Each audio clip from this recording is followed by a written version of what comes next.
Bonjour à toutes et à tous et bienvenue chez les Chroniques du Commandeur. Une nouvelle année commence pour le Duel Commander avec énormément de tournois prévus pour les 6 prochains mois. Que ça soit des tournois physiques ou online, le Duel Commander n'a jamais intéressé autant que maintenant. Les associations rivalisent d'ingéniosité pour vous proposer presque un tournoi par semaine si on s'attarde un petit peu sur le calendrier de 2023. Anciens comme nouveaux joueurs qui veulent participer à ces tournois, vous avez l'embarras du choix. Allez-vous venir avec votre deck favori, le deck que vous avez monté en secret pour tenter de remporter insolemment le tournoi, ou tout simplement venir avec le meilleur deck, voire la meilleure liste pour ne pas surchauffer trop votre cerveau. À ces questions se posent d'autres questions. Comment choisir le meilleur deck dans le meilleur environnement? Quel général est meilleur qu'un autre? Comment savoir ce qui nous attend dans le futur si nous n'apprenons pas du passé? Eh bien c'est ce que nous allons voir tout de suite. Je suis Ragun, et voici mon récap 2022 des généraux et des tournois de Duel Commander pour l'année 2023.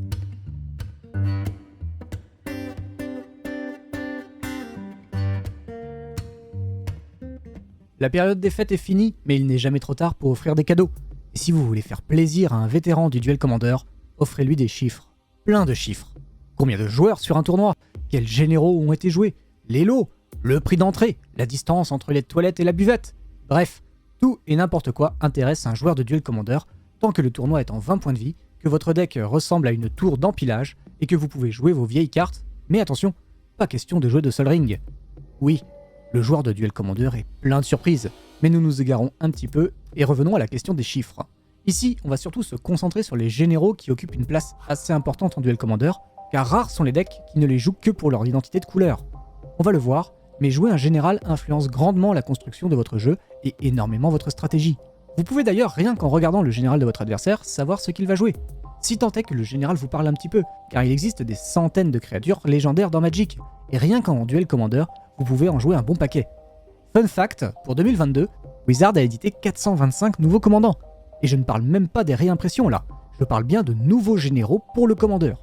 Sur l'ensemble de l'univers de Magic the Gathering, cela correspond à 25% des créatures légendaires existant dans le jeu. Et on parle d'un jeu qui vient de fêter ses 30 ans, je vous le rappelle. Ça laisse songeur pour la suite. Alors oui, tout n'est pas forcément fou, certaines créatures ne ressemblent à rien, voire même sont des pâles copies d'autres cartes de Magic. Mais les faits sont là. L'année 2022 a été florissante en termes de créativité et de nouveautés pour le Duel Commander.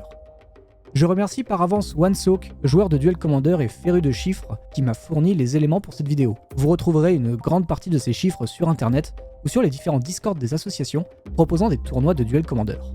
Parlons maintenant de créatures légendaires, parlons généraux, parlons des victoires 2022.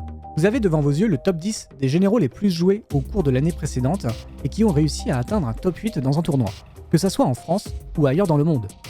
Parmi ces généraux, certains ont été bannis par le comité pour les questions de trop grande puissance durant l'année précédente. Je vais donc les retirer de ce classement, car en toute logique, vous ne devriez pas les retrouver cette année. Je rappelle à ce sujet que l'annonce du comité aura lieu fin de ce mois-ci, et qu'à cette occasion nous ferons un live Twitch, comme à chaque fois, pour discuter des changements à venir et répondre aux questions des viewers avec des joueurs du format et des membres du comité. N'hésitez surtout pas à passer à ce moment-là pour faire entendre votre voix. Pour la question des généraux bannis ou débannis en 2022, n'hésitez pas à consulter les précédentes annonces, disponibles sur cette même chaîne YouTube et en description de la vidéo. Reprenons le cours de cette vidéo justement, et enlevons ces généraux pour ne garder que ceux encore légaux cette année. Nous avons ainsi un nouveau top 10 pour l'année 2022, composé cette fois-ci de Raffine, de Grist, Karizev, Nevmizet le ressuscité, Aminatou, Tivit, Denik, Ogak, Isamaru et Wernog, Bjorna et Lurus, que vous pouvez d'ailleurs retrouver sous le nom de Will Lucas Lurus, Will et Lucas, provenant d'un partenariat entre Wizards of the Coast et la licence Stranger Things. Déjà, on peut y voir une large représentation des deux premiers généraux par rapport aux 8 autres. Mais pourquoi seulement ces deux généraux sortent du lot?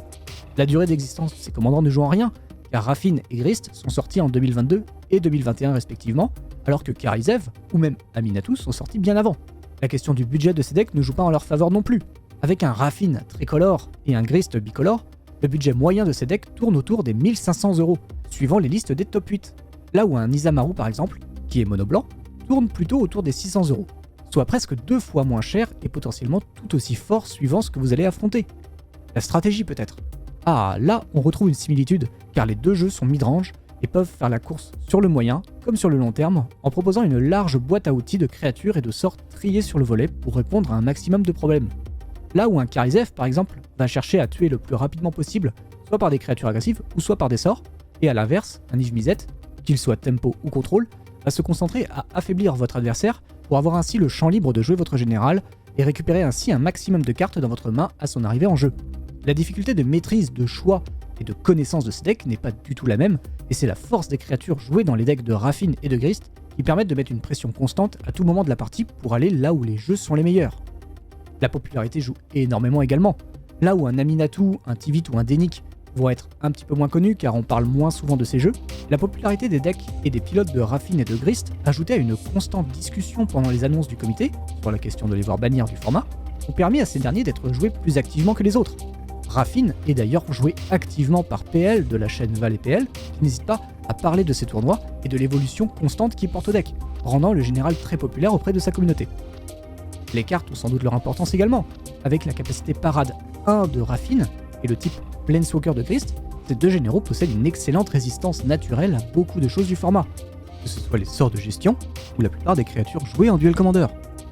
Avec énormément de points positifs pour ce duo, nous pouvons, sans trop de surprise, déjà affirmer que si vous allez dans un tournoi de 20 joueurs minimum, vous êtes certain de retrouver au moins un deck Raffine ou Grist parmi les participants, voire les deux carrément.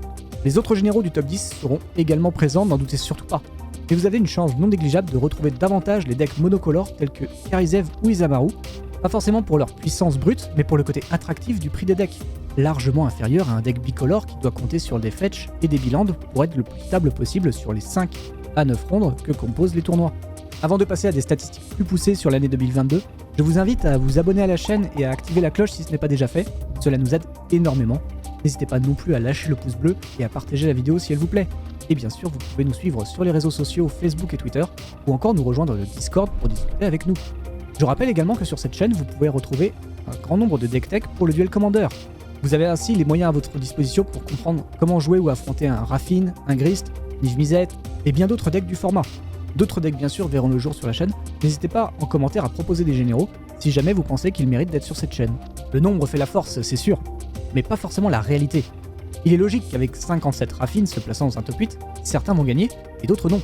Le moment importe beaucoup également, car en 2022, 33 Karizev se sont hissés jusqu'en top 8, et depuis septembre 2022, aucun n'a franchi les portes menant aux 8 finalistes.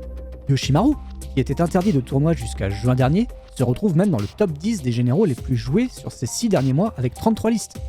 En ne gardant que les chiffres de septembre à aujourd'hui, on constate que le top 10 n'est plus du tout le même. Vous retrouvez bien sûr en haut du panier notre duo Raffine et Grist, suivi dans l'ordre de Tivit, Jury, Aminatou, Niv Mizzet, Sveltepat, Gerson, Yoshimaru et Karizev, soit un changement de 40% du top précédent. Certains nouveaux généraux ont même pointé le bout de leur nez comme Gerson, un général sorti dans les préconstruits dédiés à Warhammer 40 000. Raffine, Grist, Tivit et Niv Mizzet restent parmi les classiques que l'on peut voir actuellement en Duel Commander, ce dernier étant très apprécié sur nos tournois online. Près de la moitié des top 8 du Dragon sont dus à des victoires sur le tournoi des Chroniques. On peut donc conclure que durant les prochains mois, la popularité des anciens généraux sera toujours aussi présente, mais beaucoup de nouvelles têtes vont venir frapper à la porte de vos boutiques et tournois associatifs. Par contre, ce n'est pas parce qu'il y a un Raffine, un Grist ou un Niv Mizzet sur vos tournois que ceux-ci vont forcément gagner. Sur la période de septembre à décembre 2022, 96 Raffines et 92 Grist ont été joués en tournoi, et seulement 26% des Raffines et 16% des Grist ont atteint le top 8. À peine un quart des joueurs se sont qualifiés avec ces decks, et parmi ces joueurs, seul un joueur de Grist et un joueur de Raffine ont remporté leurs tournois respectifs.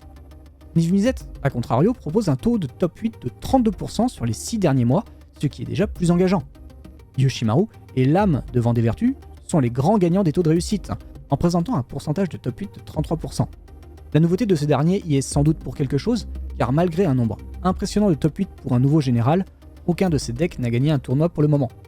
Aminatou, qui était très joué avant l'été 2022 pour sa capacité à pouvoir se placer à la fois en tant que deck contrôle et à la fois en tant que deck réanimator, va progressivement se voir relégué à la seconde place avec l'apparition de Diada, un général offrant un meilleur potentiel de réanimation, tout en proposant une résistance égale à Aminatou grâce à son type de Planeswalker. Si vous aimez ramener de grosses bêtes depuis votre cimetière, je vous conseille Diada, qui, si jamais vous vous trouvez dans un tournoi où beaucoup de joueurs jouent des cartes anti-cimetière, les trésors de Diada vont vous permettre de jouer plus facilement vos créatures. Là où Aminatou aura plus de mal à jouer un Griselbrand depuis sa main, Diada le fera sans trop de soucis. Gerson is the new aggro, et ce n'est pas forcément le deck le plus budget que vous pourrez vous procurer bien sûr, mais sa puissance brute peut vous faire voler des games très facilement. Se plaçant aujourd'hui à la 8ème place du classement avec 39 decks joués, le général n'a sans doute pas encore su trouver sa place dans l'état du duel commander, puisque seuls 3 de ces decks ont passé les portes du top 8 et que 2 d'entre eux ont remporté leur victoire. Preuve que dans un milieu adéquat, le général peut vous assurer une victoire garantie. Pour le côté budget, voyez plutôt du côté de Sveltepath, un deck Voltron consistant à empiler des enchantements sur votre général et à bourrer bien fort avec. Ça vous paraît osé? Pourtant le deck affiche un taux de pénétration en top 8 de 5% sur ces 6 derniers mois, soit 5 fois plus que Karizev qui affiche un bon gros 0 à son compteur. Également assez budget malgré son côté bicolore, Jury vous propose des parties expéditives, vous permettant ainsi d'aller manger un sandwich entre les rondes. Gros bazar que tout cela. Et qu'est-ce qu'on doit en retenir alors?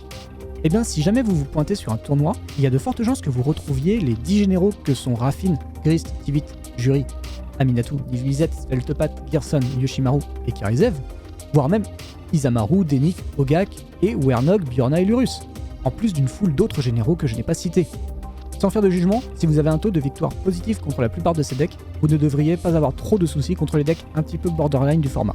Et puis bon, si votre deck battait tous les autres existants, il n'y a que deux raisons à cela.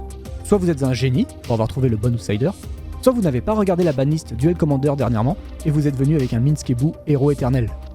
Ces decks sont pour le moment les plus stables à l'heure actuelle.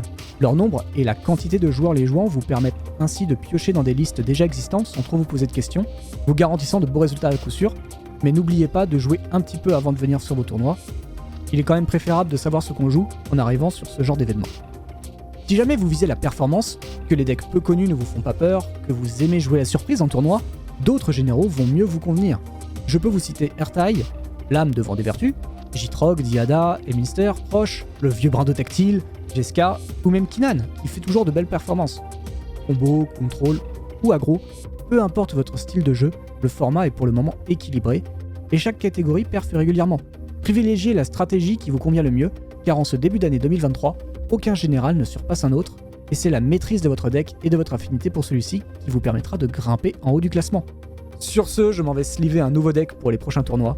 N'hésitez pas à venir nous parler à moi ou à un autre membre de la team pour échanger sur le format lors de ces moments.